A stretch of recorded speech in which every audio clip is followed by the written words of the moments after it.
ప్రభు అయిన యేసుక్రీస్తు వారి నామములో మా యొక్క కార్యక్రమాన్ని వీక్షిస్తున్న మీ అందరికీ వందనాలండి. యేసుక్రీస్తు ప్రభు వారి యొక్క శిష్యుడు కేఫా అనబడినటువంటి పేతురు రాసిన గ్రంథము 2వ అధ్యాయము 21వ వచనము చదువుకుందామండి. క్రీస్తు కూడా మీ కొరకు బాధపడి మీరు తన అడుగుజాడల యందు నడుచుకున్నట్లు మీకు మాదిరి ఉంచిపోయెను. ఈ యొక్క మాటను మనం గ్రహిస్తే ఇక్కడ యేసుక్రీస్తు ప్రభువు వారు ఏం చేశారండి? మన కొరకు బాధపడ్డారు. క్రీస్తు కూడా మీ కొరకు బాధపడి మీరు తన అడుగుజాడల యందు, యేసుక్రీస్తు ప్రభువు వారి అడుగుజాడల యందు మనమందరము నడుచుకున్నట్లు మనకు ఆయన మాదిరి ఉంచిపోయెను. ఆమేన్, హల్లెలూయా.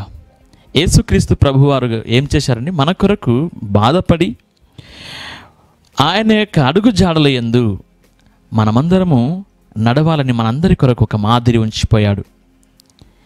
ఈరోజు దేవుడు నీతో మాట్లాడుతున్నటువంటి మాట ఏమిటంటే,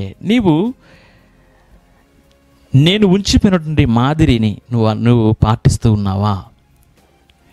నాకు మాదిరిగా నీవు జీవిస్తూ ఉన్నావా అని దేవుని యొక్క మాట మనకు ఈ సమయంలో సెలవిస్తున్నాడండి. మరి మనమందరము ఒక్కసారి ఆలోచిస్తే మనము మరి క్రీస్తు యొక్క మాదిరిగా జీవిస్తూ ఉన్నామా లేక జీవించలేదా? నువ్వు ఎలా జీవిస్తున్నావు? యేసుక్రీస్తు ప్రభువారు మనకు ఉంచిపోయినటువంటి మాదిరిగా జీవిస్తున్నావా లేక జీవించలేదా? యేసుక్రీస్తు ప్రభువారు దేవాది దేవుడు, సర్వోన్నతుడైన దేవుడు అండి. ఆయన యోహాను సువార్త 1వ అధ్యాయంలో మనకు సెలవిస్తాడు. వచనంలో ఉంటుందండి, ఆది యందు వాక్యం ఉండెను, వాక్యము దేవుని యొద్ద ఉండెను, వాక్యము దేవుడై ఉండెను. ఆ వాక్యము శరీరధారి అయి 14వ వచనం అనేది, ఆ వాక్యము శరీరధారి అయి కృపాసత్య సంపూర్ణుడిగా మన మధ్య నివసించెను. తండ్రి వలన కలిగిన అద్వితీయ కుమారుని మహిమ వలె మనము ఆయన మహిమను కనుగొంటిమి. ఏం చెప్తున్నా అండి ఇక్కడ? ఆది యందు వాక్యము ఉన్నింది. ఆ వాక్యము ఎక్కడ ఉన్నదంటే దేవుని యొద్ద ఉన్నింది. ఆ వాక్యమే ఏమై ఉన్నదంటే దేవుడై ఉండెను. అంటే వాక్యము అనగా మనకు యేసుక్రీస్తు ప్రభువారిని మనం అనుకుంటే, యేసుక్రీస్తు ప్రభువారు ఆది యందు ఎక్కడున్నారు? దేవుని యొద్ద ఉన్నారు. ఆయన ఏమై ఉన్నాడు? దేవుడై ఉన్నాడు. యోహాను సువార్త 1వ అధ్యాయము 1వ వచనంలో ఉంటుందండి మాట. మరి 14వ వచనంలో మనకు సెలవిస్తాడు దేవుడు ఏమని? ఆ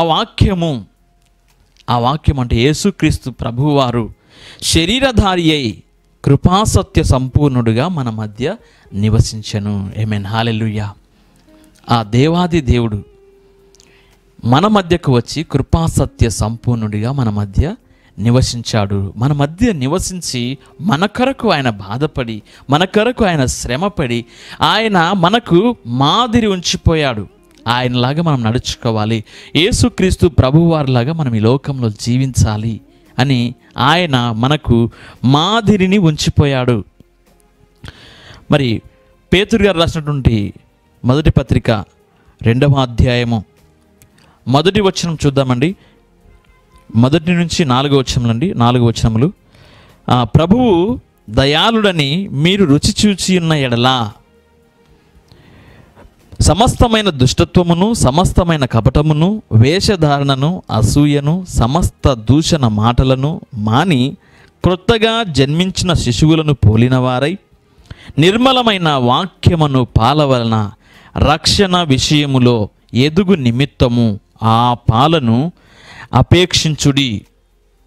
మనుషుల చేత విసర్జింపబడినను దేవుని దృష్టికి ఏర్పరచబడినదియు అమూల్యమును సజీవమునునైన రాయగు ప్రభువునొద్దకు వచ్చిన వారై యేసుక్రీస్తు ద్వారా దేవునికి అనుకూలములగు ఆత్మ సంబంధమైన బలులను అర్పించుటకు పరిశుద్ధ యాజకులుగా ఉండినట్లు మీరును సజీవమైన రాళ్ల వల్లే నుండి ఆత్మ సంబంధమైన మందిరముగా కట్టబడుచున్నారు.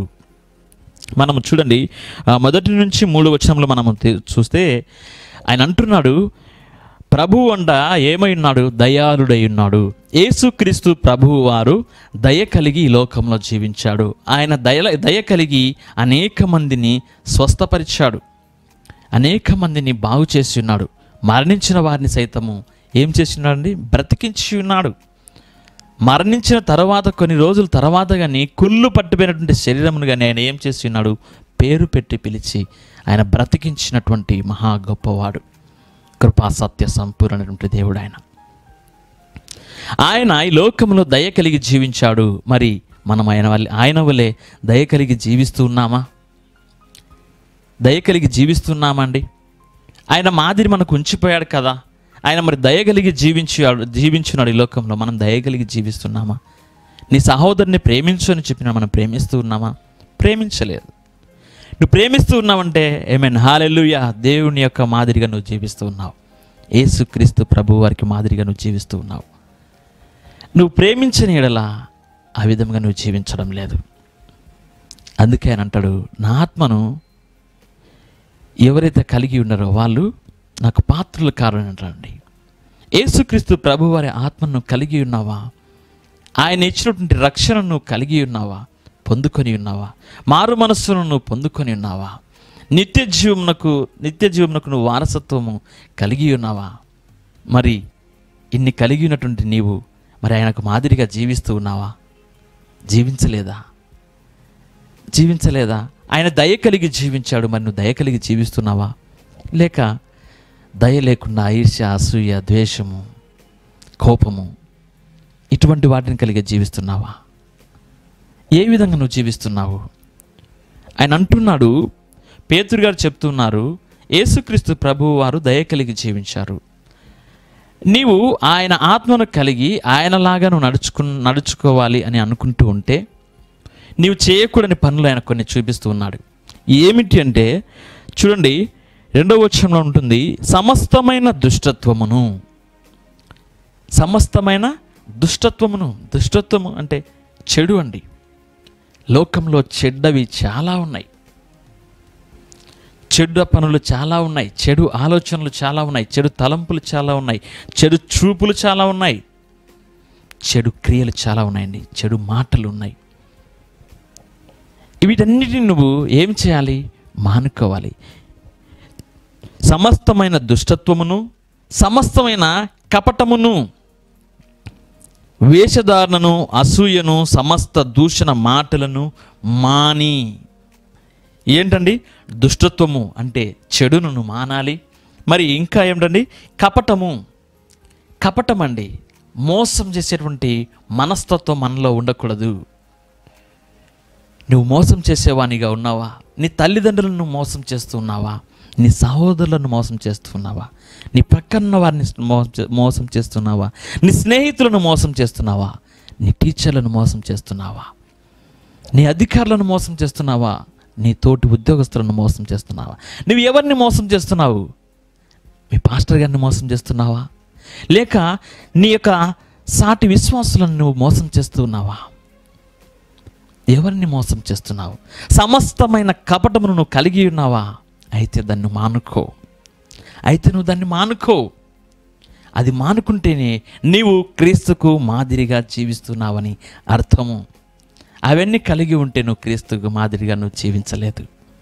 ఎందుకంటే ఆయన ఆత్మ కలిగి ఉన్నవాడు ఆయనలా జీవిస్తాడండి. ఆయన మరి ఎవరిని మోసం చేయలేదు. ఆయనలో ఎటువంటి చెడు లేదండి. చూడండి, సమస్తమైన దుష్టత్వమును, సమస్తమైన కపటమును, మరి ఒకటి వేషధారణ. గుర్తుంచుకోండి, మొదటిది సమస్తమైన దుష్టత్వము, రెండవది సమస్తమైన కపటము, మూడవది వేషధారణ అండి. ఇది చాలా డేంజర్. పైకి భక్తులలాగా కనిపిస్తుంటారు, పైకి మంచివారిలాగా కనిపిస్తుంటారు, పైకి చూస్తానే అబ్బా ఇటువంటి వాళ్ళు ఉండాలండి అని అనిపించేలా కనిపిస్తుంటారు. కానీ లోపల మాత్రం కుళ్ళు కుతంత్రములు ఉంటాయండి. మేడిపండు చూడ మేలుమైండు, పొట్టు విప్పు చూడ పురుగులని ఒక ఆయన చెప్పాడు. పైకి చూడడానికి మేడిపండు వల్ల నిగినిగలాడుతూ ఉంటారు, లోపల మాత్రం మొత్తం కుళ్ళు పట్టిపోయి ఉంటుంది, పురుగులు ఉంటాయండి. ఎందుకండి? పైకి మంచిగా మాట్లాడుతుంటారు, నటిస్తూ ఉంటారు మంచిగా, లోపల మాత్రం ద్వేషం పెంచుకుంటారు, దూషిస్తూ ఉంటారు. ఈయన్ని ఏమి చేద్దామా అని ఆలోచిస్తూ ఉంటారు. ఎందుకండి అలా జీవించమని యేసుక్రీస్తు ప్రభువారు చెప్పారా? ఆయన అలాగనే జీవించారా? ఆయన వేషధారణ కలిగి జీవించాడా? లేదండి. పరిసయ్యుల వలె వేషధారణ కలిగి ఉండొద్దని చెప్పాడు ఆయన. పరిసయ్యులు ఆ కాలంలో అలాగే చేశారండి. పైకేమో వాళ్ళకి మంచి మాటలు చెప్తుంటారు, లోపల మాత్రము విశ్వాసుల నుండి ఏమేమి దోచుకుందామా, ఎలా చేద్దామా, వారిని ఎలా మోసపరుద్దామనేటువంటి ఆలోచనలతో వాళ్ళు ఉన్నారు. ఎల్లప్పుడూ వాళ్ళ నుంచి అన్నీ ఏది తీసుకోవాలా అని ఎప్పుడు ఆలోచించేవాళ్ళు.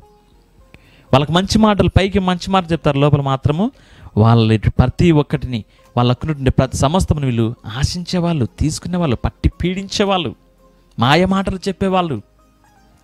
పైకి దేవుని మాటలు చెప్పి దేవుడు ఇలా చేయమన్నాడని చెప్పేది, వాటి ద్వారా వాళ్ళ దగ్గర ఉన్నటువంటి సమస్తమును దోచుకునేది. ఈ విధంగా చేస్తుండే వాళ్ళు. అందుకే ఆయన అన్నాడు, పరిసయ్యుల వలె మీరు వేషధారణ కలిగి ఉండకూడదు.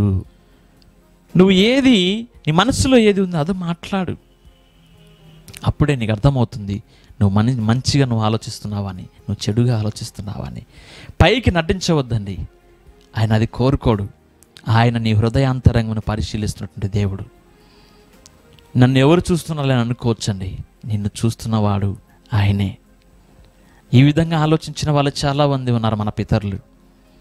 పైకేమో ఎవరికి కనిపించని విధంగా లోపల అన్నీ చేసేసి పైకి మాత్రము బుద్ధిమంతుల వలె ఉండేవాళ్ళు చాలామంది ఉన్నవాళ్ళు. వారి సంగతి దేవుడు చూసుకున్నాడు. మరి మీ సంగతి కానీ దేవుడు చూస్తాడండి.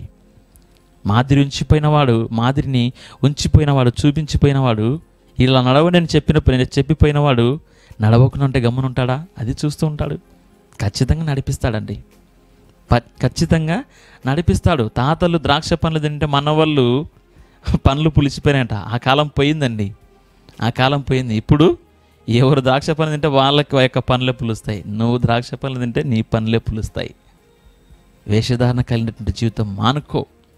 పైకి ఒక విధంగా నటించకు, లోపల దుష్టత్వమును పెంచుకోకు. ఆ విధంగా జీవించద్దు. దేవుడు నీతో చెప్తున్నాడు, నీ వేషధారణ నువ్వు మార్చుకో. నీతిని కలిగి జీవించు, యథార్థవంతునిగా జీవించు. యథార్థత ఉండాలా. మనసులో ఒకటి, బయటికి ఒక విధంగా మనం జీవించద్దండి. అది దేవుడు కోరుకోడు, అది దేవునికి ఇష్టం ఉండదు. అది మానుకోవాలండి. తర్వాత చూడండి, అసూయ. ఎదుటి వాళ్ళని చూస్తే అసూయ, ఎదుటి వాళ్ళు బాగా ఉంటే అసూయ, ఎదుటి వాళ్ళు మంచి బట్టలు వేసుకుంటే అసూయ, వాళ్ళు బాగుపడుతుంటే అసూయ. అది ఉండద్దండి. ఎదుటి వాళ్ళు మంచి మార్కులు తెచ్చుకుంటే అసూయ, అలా ఉండద్దండి. నేను మంచి మార్కులు తెచ్చుకోవాలి. ఎదుటి వాళ్ళు కారు తెచ్చుకుంటే అసూయ పడుతున్నావా? వద్దు. నువ్వు కానీ కారు తెచ్చుకోవడానికి నువ్వు ప్రయత్నించు, కష్టపడు, సంపాదించు. ఎదుటి వాళ్ళు చక్కగా పాటలు పాడుతుంటే అసూయపడుతున్నావా? అలా చేయొద్దు. నువ్వు మంచిగా పాటలు పాడడానికి సాధన చేయి. సాధన చేస్తే అంతా నీకు వస్తుంది, నువ్వు పాడగలవు. ఎదుటి వాళ్ళు చక్కగా వాక్యం చెప్తున్నారని అసూయపడుతున్నావా? అలా అసూయపడవద్దు. దేవుణ్ణి అడుగు, అయ్యా వాక్యాన్ని బోధించేటువంటి జ్ఞానం నాకు ఇవ్వయ్యా, ఆ జ్ఞానాత్మ చేత నన్ను నింపి నడిపించండి అని దేవుడిని అడుగు. దేవుడే నిన్ను దీవిస్తాడు. చక్కని మాటల చేత నేను నీకు జ్ఞానం చేత నేను ఆయన నడిపిస్తాడండి. ఏమైనా హల్లెలూయా. ఏం చేయాలండి? అసూయపడవద్దు. నీ ఎదుటి వారిని చూసి అసూయపడవద్దు. నీ స్నేహితులను చూసి అసూయపడవద్దు. నీ యొక్క సాటి విశ్వాసులను చూసి నువ్వు అసూయపడవద్దు. అసూయ అనేది మానుకోవాలండి. మొదటి ఏదండి? దుష్టత్వం మానుకోవాలి, కపటం మానుకోవాలి, వేషధారణ మానుకోవాలి, అసూయ మానుకోవాలి. మరి ఒకటి ఉంది, సమస్త దూషణ మాటలను. ఏంటండి? సమస్తమైనటువంటి దూషణ మాటలను నువ్వు మానుకోవాలి. దూషించే మాటలు, ఎదుటి వాళ్ళ చెడును కోరుకునేటువంటి మాటలు అండి. నువ్వు అలా అయిపోవాలా, నువ్వు ఇలా అయిపోవాలా, దూషిస్తూ ఉంటారు, ద్వేషిస్తుంటారు. అది కాదండి. అవి మానుకోమంటున్నాడు దేవుడు. మానుకో. ఎన్ని రోజులని అలా మాట్లాడతావు? నీ నోటికి తాళం వేయలేవా? జాగ్రత్తగా నీ నాలుకను కాపాడుకోలేవా? మరి ఒక్కసారి దేవుడు నీతో చెప్తున్నాడు, సమస్తమైన దూషణ మాటలను మానుకో. అప్పుడే నువ్వు క్రీస్తుకు మాదిరిగా జీవించగలవు.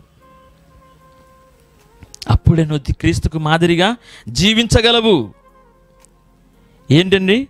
దుష్టత్వమును మానుకోవాలి, సమస్తమైన కపటం మానుకోవాలి, వేషధారణ మానుకోవాలి, అసూయను మానుకోవాలి, దూషణ మాటలను మానుకోవాలి. వీటన్నిటిని నువ్వు మానుకున్నప్పుడే నీవు ఎలా జీవిస్తావు? క్రీస్తుకు మాదిరిగా నువ్వు జీవించగలుగుతావు. ఇవన్నీ మానుకొని నువ్వు ఎలా ఉండాలంటే అంటున్నాడు, క్రొత్తగా జన్మించిన శిశువులను పోలిన వారే. అప్పుడే పుట్టినటువంటి శిశువు ఏమి తెలియదండి, ఏమి తెలియదు. కొత్త వాతావరణంలోకి వచ్చాయని అప్పుడే పుట్టినటువంటి శిశువు ఏడుస్తూ ఉంటాడు. అతనిలో ఎటువంటి కల్మషం ఉండదు, ఎటువంటి దూషణ, ద్వేషము, అసూయ ఏమి ఉండవు, కపటం ఉండవు, ఏమి ఉండవండి, దుష్టత్వం ఉండదు.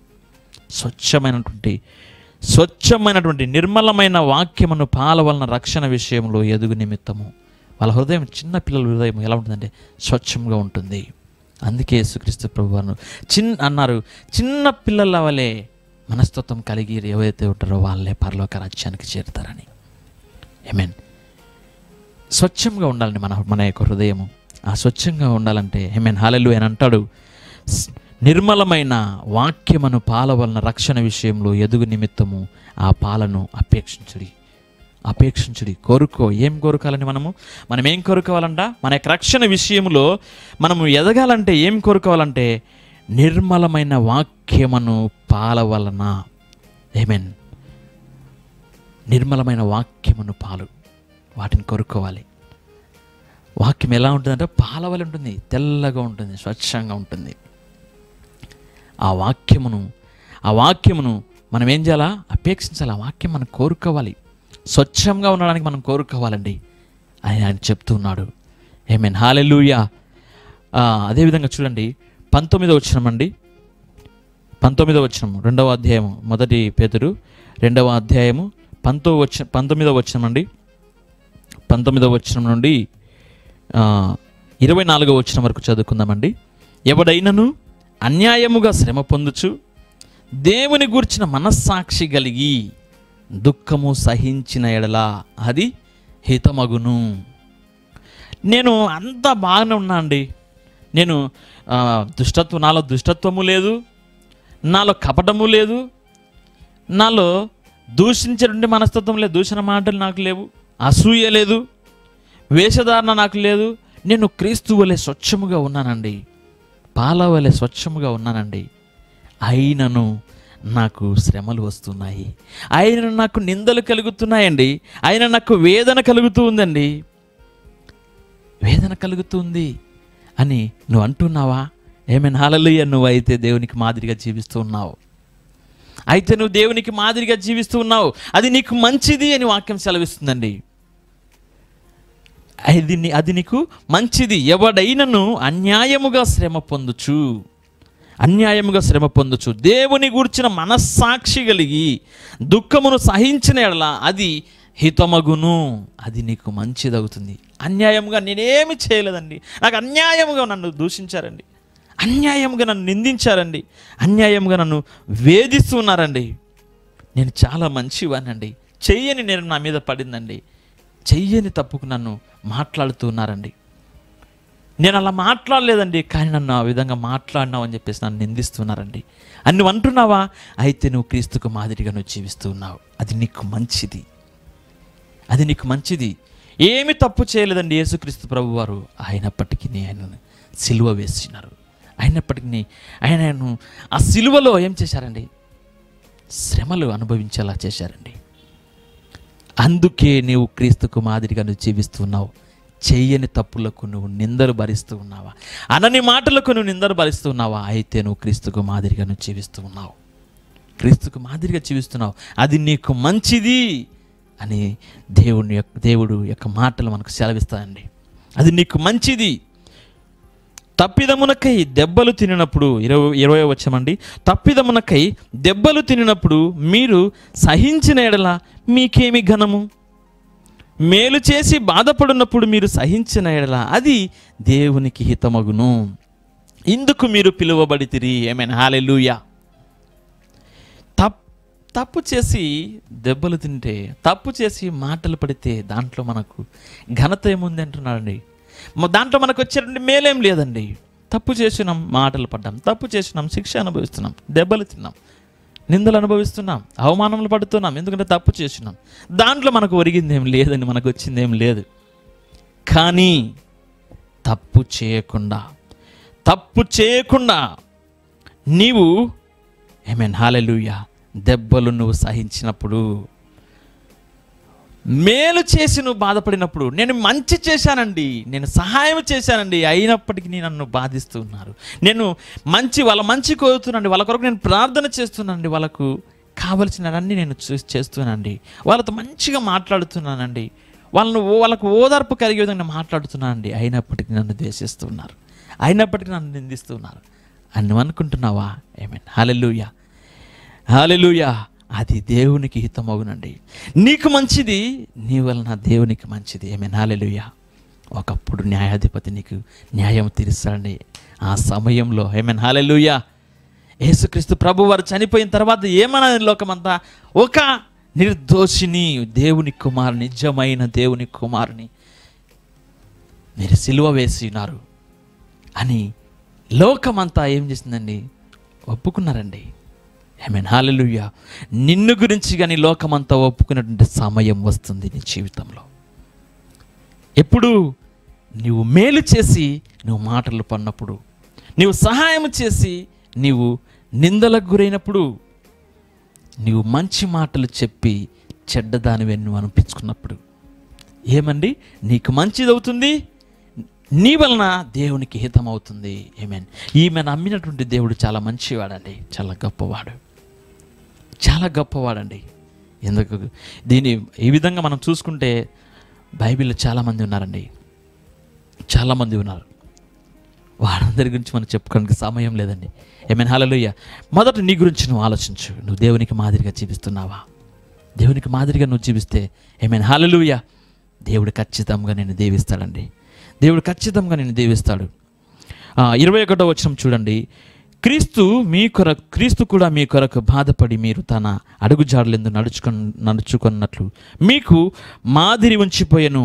ఆయన పాపము చేయలేదు, ఆయన నోటను ఏ కపటమును కనబడలేదు, ఆయన దూషింపబడి బదులు దూషింపలేదు, ఆయన శ్రమ పెట్టబడి బెదిరింపక న్యాయముగా తీర్పు తీర్చి దేవునికి తన్ను తాను అప్పగించుకొనెను.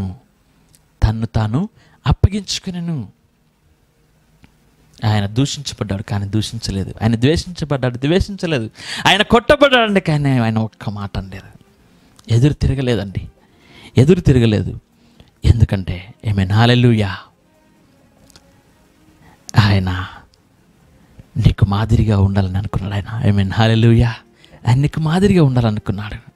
ఆయన ఆనాడు తిరగబడి ఉంటే ఈనాడు నువ్వు మాదిరిగా జీవించలేవు కదండి. ఈనాడు నిన్ను ఆ విధంగా చెప్పలేడు కదా. నేను తగ్గించుకున్నాను కాబట్టి నిన్ను తగ్గించుకో. నేను మీ అందరి పాదములు కరిగి ఉన్నాను, మీరు కూడా ఈ క్రమమును పాటించండి. మీరు కూడా ఈ క్రమమును పాటించండి, సమాధాన పడి ఉండండి. మీ యొక్క తోటి వారి శిష్యుల పాదములు కడగండి. తగ్గింపును నేర్పించిపోయాడండి యేసుక్రీస్తు ప్రభువారు. నువ్వు తగ్గించుకొని జీవిస్తూ ఉన్నావా? లేదా నువ్వు తగ్గించుకొని జీవిస్తే ఆమేన్ హల్లెలూయా దేవుడు నిన్ను దీవిస్తాడండి, దేవుడు నిన్ను ఆశీర్వదిస్తాడు. నువ్వు ఈ విధంగా జీవించినప్పుడే నువ్వు దేవునితో చెప్పగలవు, ప్రభువా నీవు ఈ లోకములో నాకు చూపించిపోయినటువంటి మాదిరి ప్రకారం నేను జీవించానయ్యా, నువ్వు నాకు చూపించినటువంటి మార్గంలో నేను నడిచానయ్యా, ఏ విధంగా నడుచుకోమని చెప్పావు ఆ విధంగా నేను నడిచాను ప్రభువా. ఇదిగో నా ఆత్మని నీకు అప్పగిస్తున్నాను, ఇదిగో అయ్యా నా పరుగు నేను కడముట్టించి ఉన్నాను, నీ ప్రకారం జీవించానయ్యా. నేను ఎవరిని శ్రమ పెట్టలేదు, నేను శ్రమ పడ్డాను, నేను ఎవరిని ద్వేషించలేదు, నేను ద్వేషింపబడ్డాను, నేను ఎవరిని దూషించలేదు, నేను దూషించబడ్డాను, ఎవరిని కొట్టలేదయ్యా, నేను కొట్టబడ్డాను, నేను కొట్టించుకున్నాను ప్రభువా, నన్ను కొట్టి ఉన్నారు, నన్ను పిడికిళ్ళతో గుద్ది ఉన్నారయ్యా, నన్ను మాటలతో హింసించి ఉన్నారయ్యా, నా హృదయం కోయబడిందయ్యా మాటలకి అని నీవు దేవుని దగ్గర చాలా గొప్పగా చెప్పుకుంటావు సహోదరి సహోదరుడా. ఎప్పుడు నువ్వు క్రీస్తుకు మాదిరిగా జీవించినప్పుడు. ఎందుకోసమే కదా మీరు పిలువబడిద్దని సెలవిస్తుంది వాక్యం. ఎందుకోసమండి? చేయని నిందలకు, చేయని తప్పులకు మనము శ్రమలు అనుభవించడానికి పిలువబడి ఉన్నామండి. పిలువబడి ఉన్నాం. మనం అందరినీ ప్రేమిస్తామండి. కానీ వాళ్ళు అంటారు, ఎదుటి వాళ్ళు, నో, ఇది కాదు, మీరు ప్రేమించలేదు. మన ప్రేమను వాళ్ళు యాక్సెప్ట్ చేయరండి. అయినప్పటికీ మనం ప్రేమించాలి. అదే దేవుడు కోరుకుంటున్నాడు. నువ్వు ప్రేమిస్తావు కానీ వాళ్ళు నిన్ను ద్వేషిస్తారు. అందుకని నువ్వు ప్రేమను చూపించడం నువ్వు మానుకోవద్దు. నువ్వు ప్రేమను చూపించు. యేసుక్రీస్తు ప్రభు వారిని కూడా అంతే అండి. యేసుక్రీస్తు ప్రభు వారు అందరి మీద ప్రేమ చూపించాడు. రోగుల మీద ప్రేమ చూపించాడు. పాపుల మీద ప్రేమను చూపించాడు. అది వాళ్ళు యాక్సెప్ట్ చేయలేదు. పరిసయ్యులు యాక్సెప్ట్ చేయలేదండి. అరే, పాపులతో కలిసి ఈయన భోజనం చేస్తున్నాడే, ఏంటి ఈయనకు తెలియదా వాళ్ళ జీవితాల గురించి అని ఆయనను నానా మాటలు అన్నారండి. దూషించారు, ద్వేషించారు. దెయ్యములు వెళ్ళగొడుతుండే ఈయన దెయ్యములకు అధిపతి అయినటువంటి ఎన్ని మాటలండి. యేసుక్రీస్తు ప్రభువారిని అనని మాటలు లేవు, నిందించినటువంటి రోజులు లేవు. ప్రతి విషయంలో తప్పుపడుతూ వచ్చారండి. మీరు అంటారు, నన్ను ప్రతి విషయంలో తప్పుపడుతున్నారండి. బ్రదర్, ఏంటి అసలు? నేను దేవునిలాగా నేను ఉండాలనుకుంటున్నాను కానీ నన్ను ప్రతి విషయంలో తప్పుపడుతున్నారు. నేను మంచిగా చేస్తున్నాను కానీ నన్ను తప్పుపడుతున్నారు. నేను మంచిగా మాట్లాడుతున్నాను కానీ ఆ మాటలలో తప్పును వెతుకుతున్నారు అని నువ్వు అంటున్నావా? నీవు దేవునికి మాదిరిగా జీవిస్తున్నావని, నువ్వు దేవునిలాగా జీవిస్తున్నావని. యేసుక్రీస్తు ప్రభువారు అంతే కదా. ఆయన తప్పు చేయలేదు కానీ తప్పును ఎత్తి చూపారు ఆయన మీద. ఆయన నేను దేవుని కుమారుడని అన్నారు. వాళ్ళు ఏమన్నారు? ఇతను దేవదూషణ చేయించున్నాడన్నారు. నిజమే కదండి, నిజమే కదా. ఆయన అన్నాడు, నేను దేవుని కుమారుడని. యేసుక్రీస్తు ప్రభువారు మన దేవుని కుమారుడే కదా. ఆయన దైవ స్వరూపి కదా. ఆయన సర్వశక్తి కలిగిన దేవుడు కదా ఆయన. వాళ్ళు అన్నారు, ఇతడు దైవ దూషణ చేయించున్నాడు. నేను రాజులకు రాజునన్నాడు. ఇతను నిజమండి. యేసుక్రీస్తు ప్రభువారిని వాళ్ళు అన్ని విధాలా వాళ్ళు అన్నారండి, మాకు ఏ రోజు ఒక్కడే రాజు, తను కాదు రాజు అన్నారండి. చూడండి, అన్ని విషయాలు మరి అన్ని విధాల మరి యేసుక్రీస్తు ప్రభువారిని వాళ్ళు అన్నప్పుడు మరి మనం మంచి చూపిస్తున్నాం. మనం చూపించే మంచి ఎంత అండి? మనం ప్రాణం పెట్టేటువంటి మంచి చూపిస్తున్నామా? యేసుక్రీస్తు ప్రభువారిలాగా మనం ప్రాణం ఇచ్చే విధంగా మనం చేస్తున్నామా? చేయడం లేదు. అయినప్పటికీ ఏమైనా హల్లెలూయా అని అంటున్నాడు, నీవు దీనికోసం పిలువబడి ఉన్నావు, నాలాగా జీవించడానికి. నాలాగా నువ్వు మంచి మాటలు మాట్లాడుతున్నావు కానీ నిన్ను వాళ్ళు ఏం చేస్తారు? ద్వేషిస్తారు. ఇదే నాకు మాదిరి అని చెప్తున్నాడండి. ఏమైనా హల్లెలూయా. దేవునికి మాదిరిగా జీవించండి, మంచి పనులు చేస్తూ ఉండండి. మీకు నిందలు అపనిందలు ఎదురైనప్పుడు, మీరు అవమానములు ఎదురైనప్పుడు వాటిని మీరు సహించండి, భరించండి. వాటి కోసమే మనము పిలువబడి ఉన్నవారము. మనలో ద్వేషం ఉండకూడదండి. మనలో దూషణ మాటలు మాట్లాడే మనస్తత్వం ఉండదండి. వేషధారణ ఉండకూడదు, దుష్టత్వం ఉండకూడదు, కపటం ఉండకూడదు. ఒకవేళ ఇవి ఉన్నాయా, వీటిలో ఏ ఒక్కటి నువ్వు కలిగినను నీవు యేసుక్రీస్తు ప్రభు వారికి మాదిరిగా నువ్వు జీవించడం లేదు అని ఆయన వాక్యం సెలవిస్తుంది. ఆయన పరిశుద్ధుడా, ప్రేమగల తండ్రి, మీకు వందనాలు, స్తోత్రములైనా. మీరు మాట్లాడిన ప్రతి మాటను బట్టి వందనాలు తండ్రి. ప్రభువా, మేము మీకు మాదిరిగా జీవించాలని మీరు కోరుకున్నారు తండ్రి. అందుకే మీరు మమ్మల్ని పిలిచిన్నారు. మేము మీకు మాదిరిగా జీవిస్తామయ్యా. అయ్యా, మాలో దుష్టత్వమును మేము వదిలిపెడతాం తండ్రి. మాలో కపటమును తీసివేయండి తండ్రి. అయ్యా, వేషధారణను మాలో తీసివేయండి ప్రభువా. అసూయను తీసివేయండి తండ్రి. అయ్యా, దూషణ మాటలు మాట్లాడుతుండి మనస్తత్వము మన నుంచి తీసివేయండి ప్రభువా. వీటిని బట్టి ఎవరైతే ప్రార్థిస్తున్నారో తండ్రి, వారి యొక్క మనవిని స్వీకరించండి తండ్రి. వారిలో ఉన్నటువంటి వీటన్నిటిని తీసివేయండి ప్రభువా. అయ్యా, మీకు మాదిరిగా జీవించాలి తండ్రి. మీకు మాదిరిగా జీవిస్తూ తండ్రి, మంచి పనులు చేస్తూ, మంచి మాటలు మాట్లాడుతూ తండ్రి ప్రభువా, సహాయము చేస్తూ, మేలులు చేస్తున్నాను తండ్రి. అయినప్పటికీ ప్రభువా, దూషించబడుతూ, ద్వేషించబడుతూ, నిందలు అవమానములు పడుతూ ఉన్నారేమో తండ్రి. అటువంటి వారిని బలపరచండి ప్రభువా. అయ్యా, వారు క్రీస్తుకు మాదిరిగా జీవిస్తూ ఉన్నారని, మీకు మాదిరిగా వారు జీవిస్తున్నారని తండ్రి వారు గ్రహించులాగున తండ్రి వారితో మీరు మాట్లాడండి. వారితో మీరు మా ప్రభువును ప్రియకుమారుడైన యేసుక్రీస్తు ప్రభు వారి నామంలో ప్రార్థించి అడుగుచున్నాను మా పరలోకపు తండ్రి. ఆమెన్.